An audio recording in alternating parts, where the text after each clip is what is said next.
Alrighty, ladies and gentlemen, with the recent news that Cesaro Claudio. has left WWE there. Folks, it's time to book Cesaro in AEW there, folks. He could finally be himself or whatever. He could finally be the star that McMahon wouldn't let him be or whatever there. And it all starts tonight on Rampage, folks. All right. So tonight on Rampage, the music starts. Ta-da-da-da-da-da-da. It's CM Punk's song. Ta-da-da-da-da-da. Ta-da-da-da. Cult of Personality. Da-da-da-da. And who comes out? It's Cesaro, folks. Why is he coming out to Cesaro's team song there? Apparently, he's using CM Punk's team song as well. Two wrestlers using the same song, and fans are confused. What? I mean, they're not in the tag team, they're not in the faction. Two singles wrestlers using the same song. I mean, why not, folks? I mean, we're not following WWE tropes here. All right. Cesaro has creative control in the AEW. If he wants to use his creativity and use the other song as well there, well, he's allowed. He's free here in the AEW. I mean, and his name now is Coach Claudio, folks. All right. Coach Claudio. And he's dressed like a coach. Gym shorts, running shoes. He's got a whistle and big clamps on his nipples or whatever. Big clamps on his nipples there. And, so he grabs the mic. He does this big debut. The fans are in shock. They're pretending to be in shock because they know he's coming or whatever there. But he grabs the mic. I am coach. I, I wrestle. This is wrestling. Ring of Honor. Chicago. And the crowd was moved to tears, folks. They were crying, the crowd, folks. The people on Twitter, they said the promo was amazing.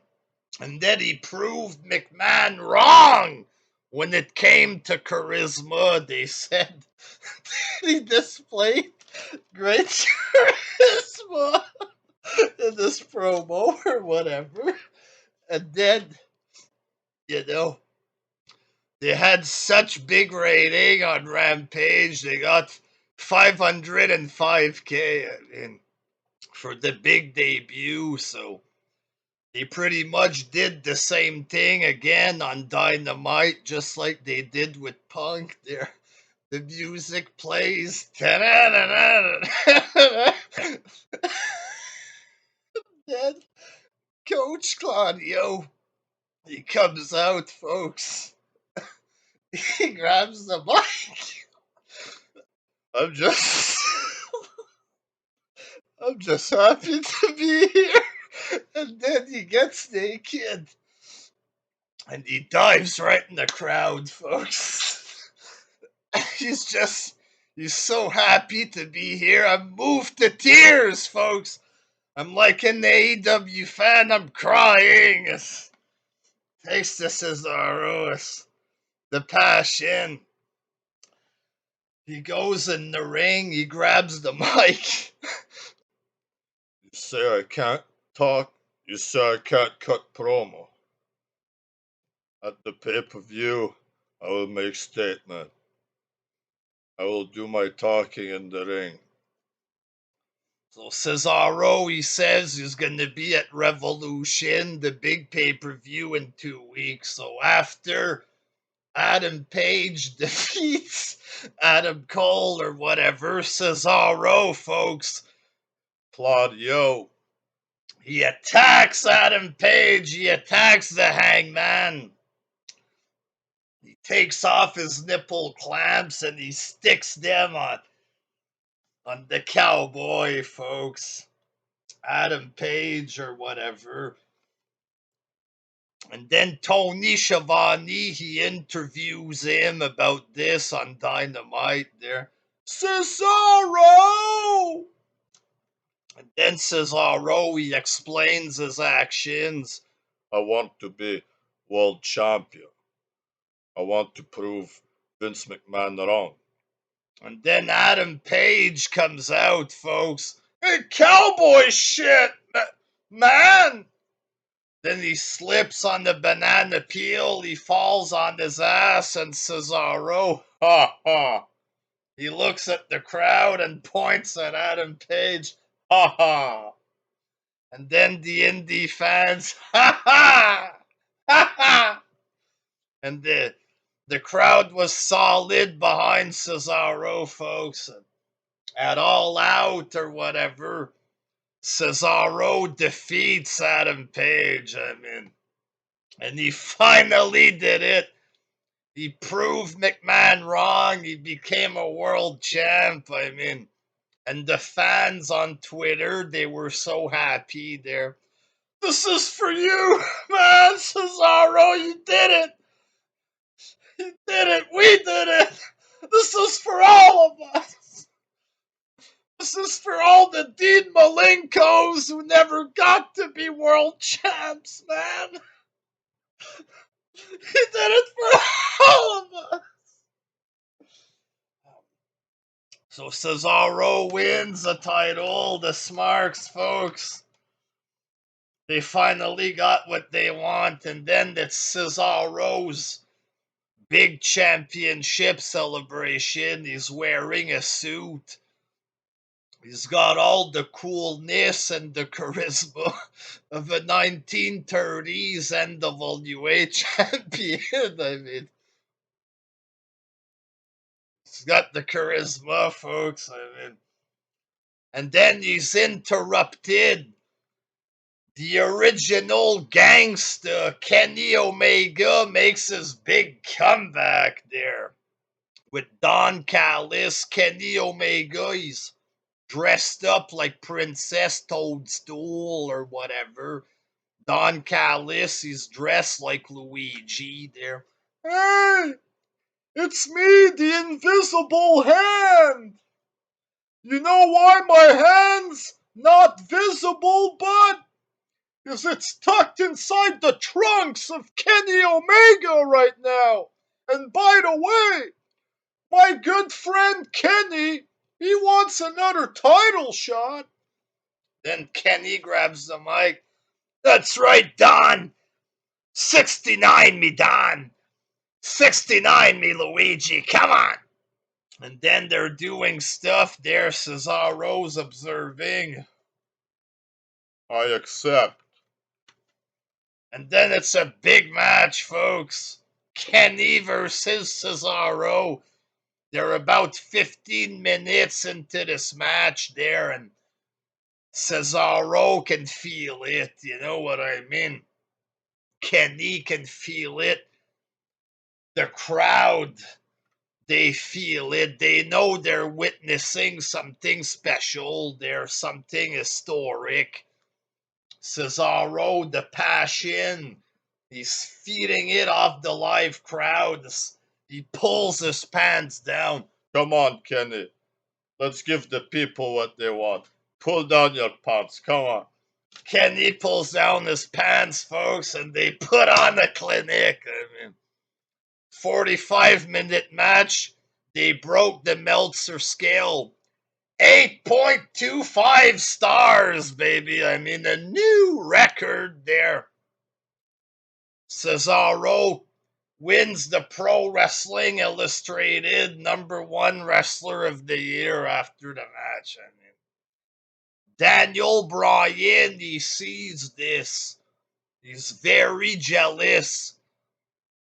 He wants a match for the championship, a technical wrestling match against Cesaro.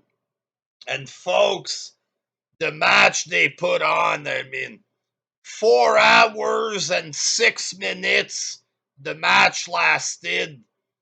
Cesaro retains. Bryan was so impressed with Cesaro's in-ring skills.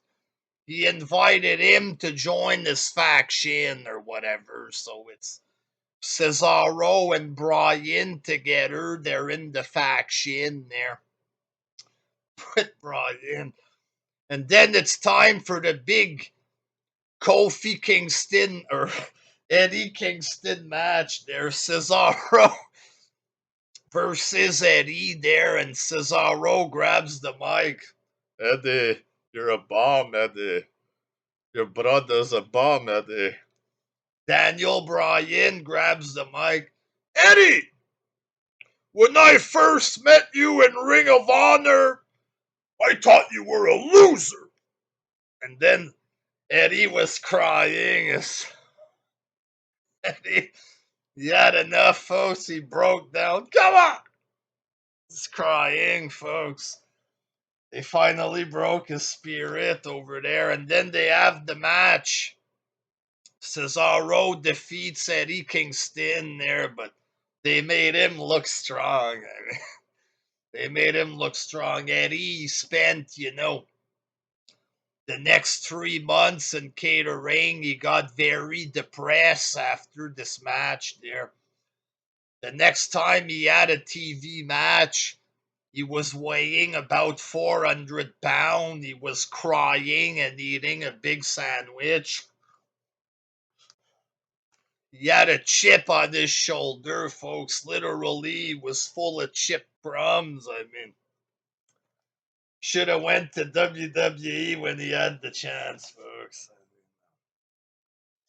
And then there was a shitty feud with Lance Archer.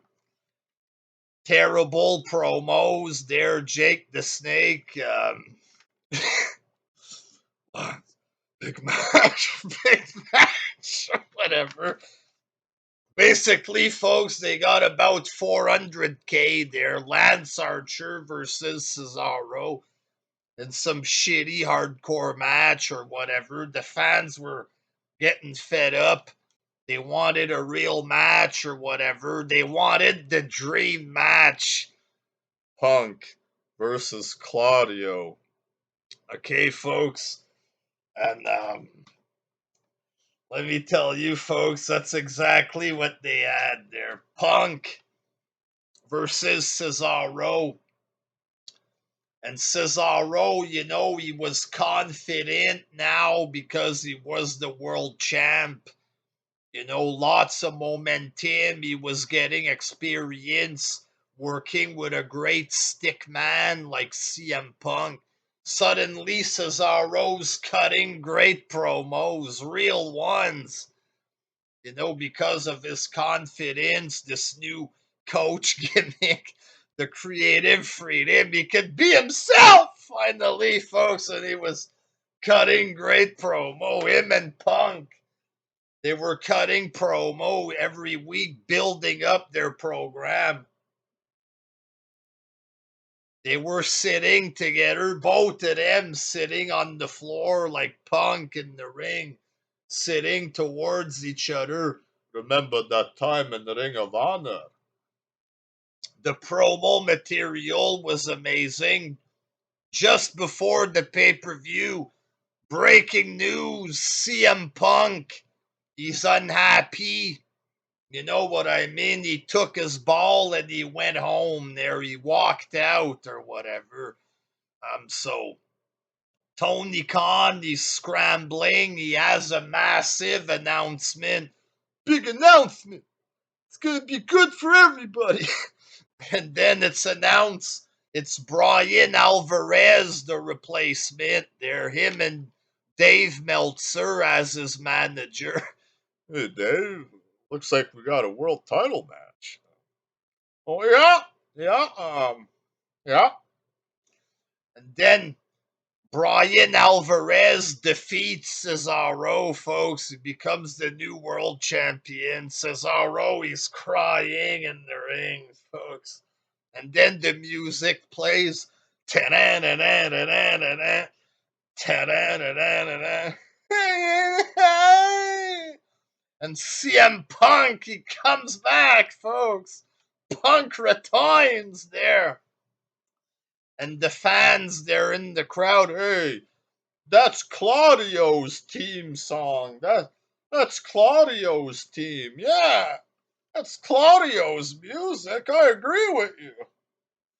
And then Punk, I came back to wrestling for you.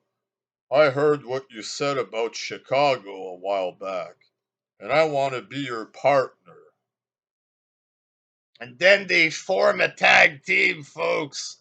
Claudio and Chicago, you know what I mean? They have a big, high profile match against Meltzer and Alvarez. They beat them. They make their way up the tag ranks there. They suffer a big loss to the Young Bucks or whatever, you know, it completely derails their momentum. Punk, depressed, sad, bitter, officially leaves the business. You know what I mean? Cesaro, he's left without a partner once again. You know, he forms a stable with Pac, Santana, and Ortiz. They're called the Borings or whatever. You have Neville cutting a promo with the Borings. The Borings or whatever. Couple matches on Dark. Cesaro, he sits in catering about 3 years. And then AEW goes out of business, folks. A sad ending there, but what happened? Why did AEW go out of business? It's because of Brian Alvarez. He was the world champ for 3 years in a row. He was there. He had first-hand information of all the backstage details, all the scoops. You know what I mean? And he was basically spoiling everything. On the Observer, he was spoiling his own matches, even on the card. Well, Dave, next week I'm fighting Jack Swagger. I'm going to defeat him. In 2 weeks, Eddie Kingston's going to beat me by countout. Crazy, folks. The fans lost interest. Shit like this there, but you know, Cesaro. I mean, what can I say? So there you have it, folks. Booking Cesaro. If you guys like this kind of material, I can give you some more once in a while. You like the material? I am very charismatic. Cesaro, folks. I mean, there's nobody better. He proved it. He proved it. He had charisma. He proved he have what it takes. All right. Until next time. Hey.